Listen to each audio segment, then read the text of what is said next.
there's more research on erectile dysfunction. 4 million women and girls in the UK experience period poverty every year. Half of the population has one, but no one is talking about it. A pad could last me like 3 days.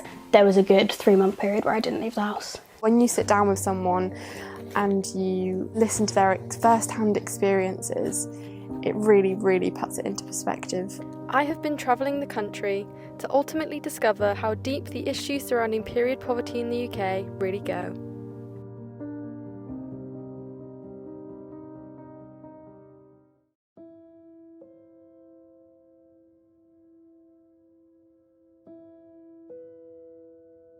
I think poverty as a general topic crops up in the news quite frequently, but what we don't hear so much of is about period poverty, and I think there are a number of reasons for that. I think the biggest one is the stigma. I mean, I have countless experiences. I'm lucky enough to be able to say that I've never had to go through period poverty and not being able to afford my period.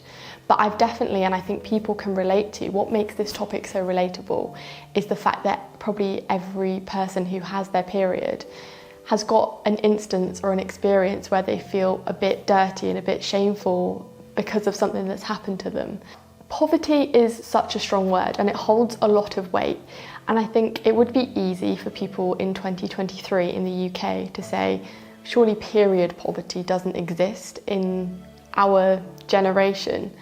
And it is shocking, but it does. And we're in a cost of living crisis. And if people can't afford to put food on the tables for their families, they can't afford to heat their house, they more than likely can't afford their period. And there can be multiple people who have their period in a household with one person paying for it, which can become quite expensive for something you don't choose to have.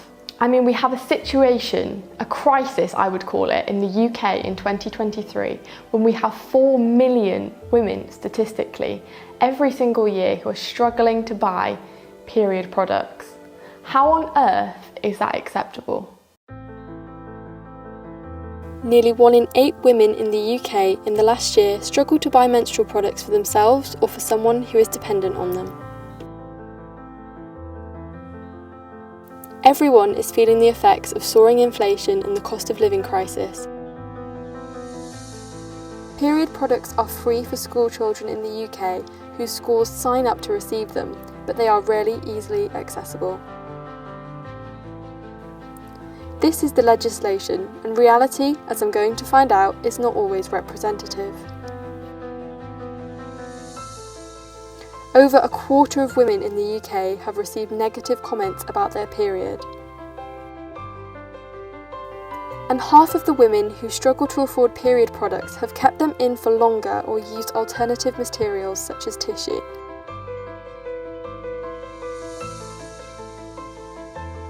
The governments say that they are tackling period poverty, but with 4 million women and girls in Great Britain still struggling to buy period products, I'm wondering whether it is really a priority for the people in charge.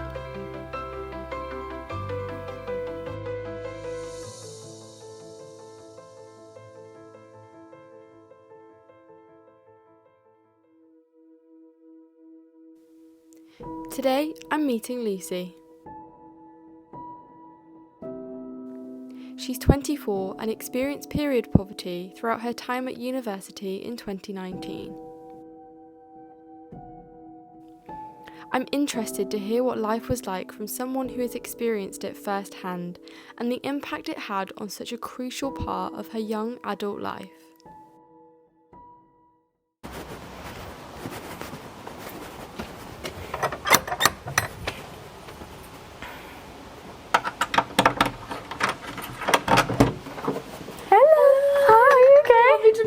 Lovely to meet you. Are you okay? Yeah, come on in. How have you been? I'll take my shoes off. Don't worry about it. No, it's alright, honestly, I will. So, my first kind of question is, like, how old were you when you first started experiencing period poverty, and what were your, like, circumstances at the time? I was in uni. It was my second year, so I would have been 19, 20. Yeah. At university, I didn't really have like the highest loan and things, so I was having to work part-time to make ends meet, but it wasn't really making ends meet, and that's kind of where that started, that I just didn't have the extra income. So talk me through like an average week on your period whilst you were going through all of this. What was it like? It would be kind of seeing what you have, and if you have anything kind of hidden away in a drawer.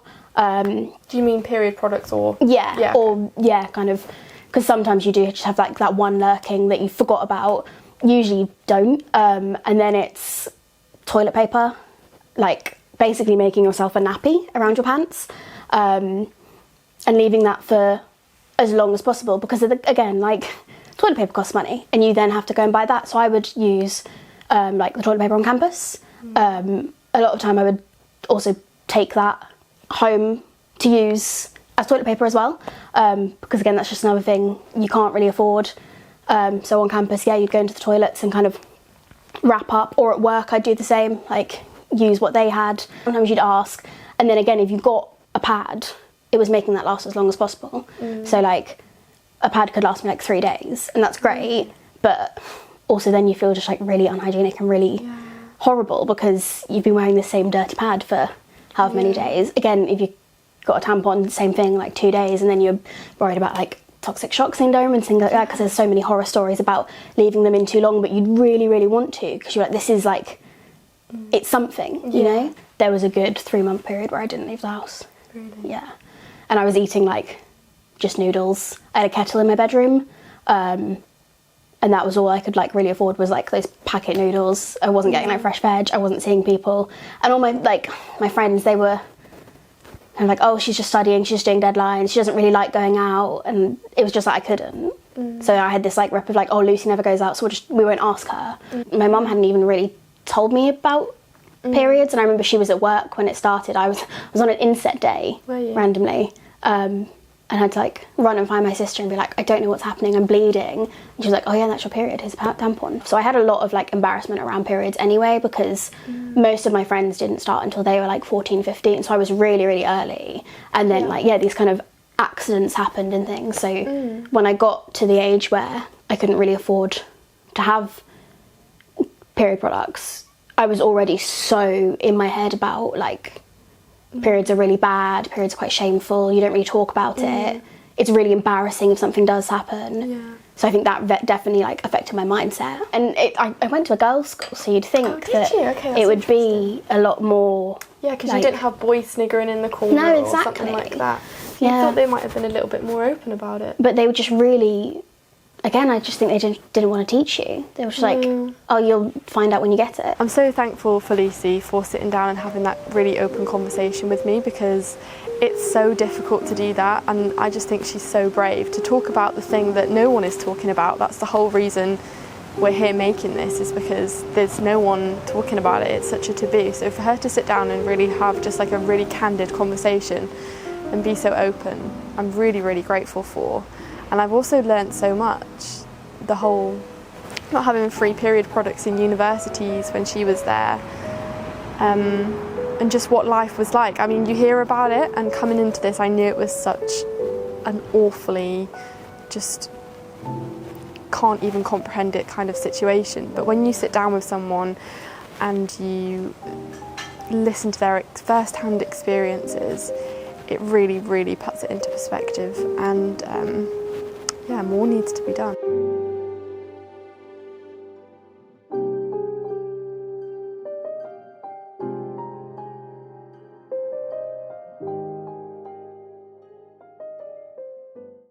Today, I'm meeting Tina Leslie, the founder of one of the largest period poverty charities in the UK, called Freedom for Girls. She founded the charity in 2016 after working in Kenya helping girls who couldn't afford the products they needed. Since she brought her work over to the UK, she's been busy ever since. I feel really privileged to be spending the day with Tina today. She does some absolutely incredible work, and I'm going to go to her big container, which is where she keeps all the period products. So there's pads, tampons, reusables, which I really need to find out a lot more about, because I don't know too much about reusables, which again, I I guess you could say is down to a lack of education surrounding like the practicalities of your period. So I'm interested to get her perspective on how far away she thinks we are in terms of eradicating period poverty for good, because personally I think we're quite far away, especially in terms of stigma. I mean, the costs of the period products is just a totally different thing. So yeah, really interested to chat to her. We're going to go and do some drop-offs, so I'm going to meet some people along the way that she usually drops the products off to. So yeah, it's going to be really interesting.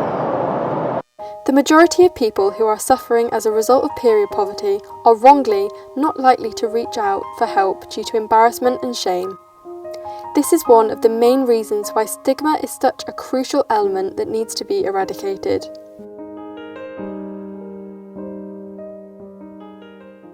Hi Tina, how are you? Oh, love it. Nice to meet you. You okay? Yeah. The very nice gentleman who owns this has given us it free. Oh, that's really good. Which is, I mean, to be honest, it would cost a fortune. So this is welcome hour to Freedom for Girls' container, which Wow. at the it's a 40-foot. Is it? So we do our workshops, our sewing workshops. Yeah, I had seen that. Yeah, so our sewing workshops. So we have 5 sewing workshops actually. Right, okay. So stuff, where is it here? So we make the reusables for Kenya. So they get 2 pairs of pants, Right. 10 liners, 2 shields, which they're waterproof, like that, and then they get like a wet bag. Okay. And then a calendar and things like that. So how do these kind of work? So basically, these are really absorbent. So you put it like an always, Okay. with wings. And how long would they usually last for, one of those? So these have been. We've gone back to schools in Kenya and they've had them for 4 years. Wow, that's So amazing. really good. Very, very handy. Yeah, and it just helps. We've delivered about 20,000 of these. Goodness or me. maybe more over the last 8 But you help years. so many people. Do you go into schools and different things? We do. Yeah, we go into schools, deliver menstrual health management education. So it doesn't move. In Kenya, It's like a pad, really. Yeah, well, it is, and then Yeah. they have a little bag, and they can keep as many as they want in, and then there's a wet bag, and they can just take them out, fold them up, put them in the bag, and wash them when they go home. These dry in amazing. about 20 minutes because it's really absorbent. Wow, okay. But girls in Kenya use ash and dung and bits out of their mattresses and Oh, really? leaves and Goodness corn me. husks and really awful things. And some don't even use anything; they just sit in a hole. Really? Yeah.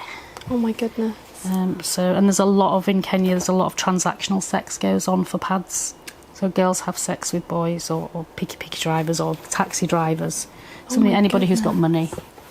So they can buy pads so they can go to school. So yeah, it really makes a difference. So really helpful, yeah. Yeah, so we have our one-use period products. Yeah. So that's here. We've got a lot of tampons. What seems to be more popular, the one use? Pads. I was going to say. Yeah, pads. We are trying to get more and more going, when we drop things off. I suppose for homeless people and things like that, it's very, very difficult for them to wash. Yeah, it's just a lot easier, isn't it? And also in food banks, people can't afford washing powder at the moment. Yeah, that is. Or even to put their washing, we Put the washing machine on. Yeah, exactly. That's what we had. Spain have just introduced menstrual leave for women in the workplace. The amount of times I've rung into university, like, I've got a tummy ache today, I can't go. Because the first day of my period is just horrendous.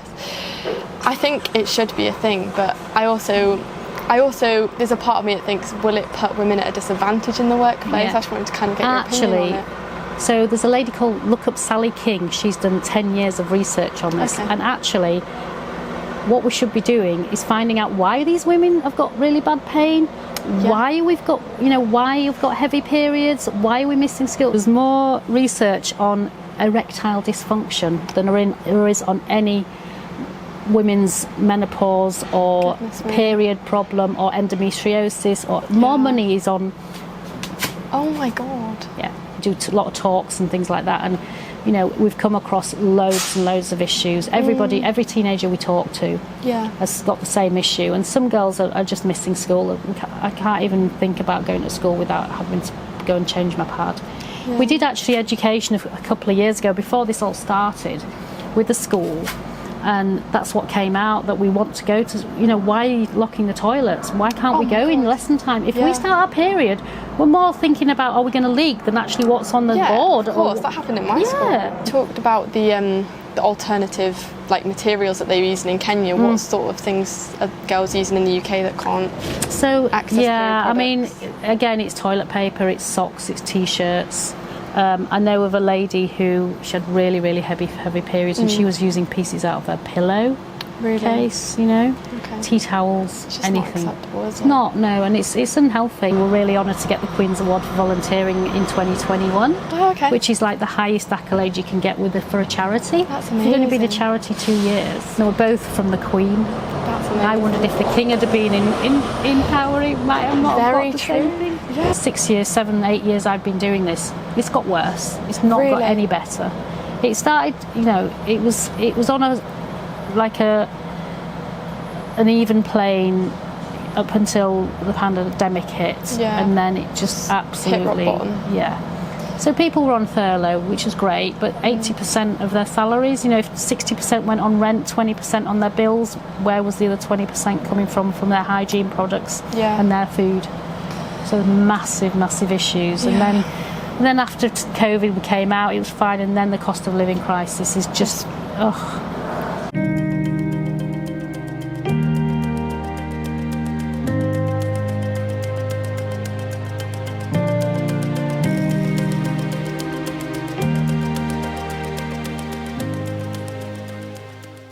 I'm Mia, nice to meet you. What's your name, sorry? Ashma. I help organise and distribute things like necessities, like period sanitary products to families that need it. Oh, that's amazing. Yeah. Have you had any like experiences with period poverty in the past, or is Yes, we have. During the first lockdown, we struggled a lot because we had like a lot of family problems, and there was a period of time when no one was working in the house, so we were lacking in the money aspect as well. So we struggled a lot. Yeah. But then when Tina started bringing this stuff, it helped us as well. I think what I've learnt today is just the severity of the situation, to be honest. We see on poverty in general on the news so much that we've become kind of numb to it almost. It's lost its shock value wrongly. When you think of period poverty, I think a lot of people I've spoken to have assumed that surely not in the UK in 2023, but as Tina said, if you can't afford food, you definitely can't afford period products. So yeah, it's definitely something we need to be talking about more, because people are just unaware, and the more people that are aware, the quicker the issue is going to be solved, I think.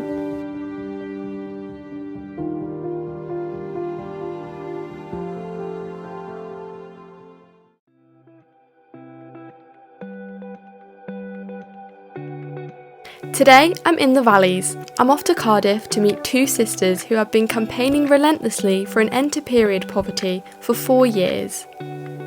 Molly and Tilly have reached thousands of people throughout Wales and beyond with their message, and I'm here to chat to Tilly about why she got started. Hello! Oh my goodness me! Hello! What's your name? Is this Daisy? I've heard so much about you. How are you? I'm good, thank you. So lovely to meet you both. Finally. Do a little group hug. Okay, so obviously we're here to talk about your wonderful campaign, the Love Your Period campaign. So it was your sister that started it, am I right, Molly? Yes. Yeah. And how did you kind of get involved? Tell me a little bit about the campaign. Well, when it first started, the goal was to get rid of like the tax and get rid of plastic-free, Yeah, the plastic tampon products and everything. And once we did that, it was more about breaking the stigma. Usually we have, especially in lockdown, we had a lot of people come to the house or like contact us. Well, sometimes they'd come here, sometimes we go there and everything. Wow. Would they just turn up unexpected? No, or they was would it always arranged? contact us beforehand. That's They would be good. like, they would contact us through our social media saying it's usually like the low income families, how they can't afford products and that. Sometimes we had this story where a woman was using a sock as a pad because she couldn't afford anything. So we do come across quite a few sad stories. You guys are quite vocal on social media. You kind of have to be to make your campaign work. I guess that's how you get your main message across. But I saw even on Instagram this morning, you guys get quite a lot of hate, don't you? Well, a lot of people usually hate it because it's like an inappropriate topic to talk about, or people find it disgusting. People think there's something wrong with us and everything. Usually we get called all these disgusting names. Like someone calling you a slag on really thing. Yeah, you get called all disgusting things. It's just horrible. Sometimes we'll get really, really inappropriate messages, like someone saying that they want to do stuff to us. Or like, bearing in mind, one of these things happened when I was about 14. We kind of just thrive on it, really. It's like someone hates it, and then Molly creates a post about it and puts it on Instagram. When Molly was in school, I think it was her last year of school actually, she did a Youth Speaks competition, which is where like you go and debate topics and everything, and she did the topic period poverty and stigma and everything, and they disqualified her because it was inappropriate. So that made her realise, all right, this is not supposed to happen. What has been your biggest achievement throughout the whole campaign? Sometimes you think like the biggest achievement is when you help people. Like you've always got the people who are like, they need your help, and then you successfully help them. So it's like, oh yeah, that's great. But like obviously Molly's won a lot of awards for the work she does, and I'm not going to take credit for that, even though I'd love to. I think a lot of people need to realise that it's not going to change. Periods are going to go away. They're not just going to magically disappear overnight. They're always going to be around. So I think sooner or later they need to be recognised as an actual thing. I'm grateful to all the women I have spoken to who have been so brave talking openly about their experiences. The extent of the situation surrounding period poverty in the UK is undeniable. But if we continue talking and making periods an everyday topic of conversation, well, maybe there is a way we can end period poverty for good.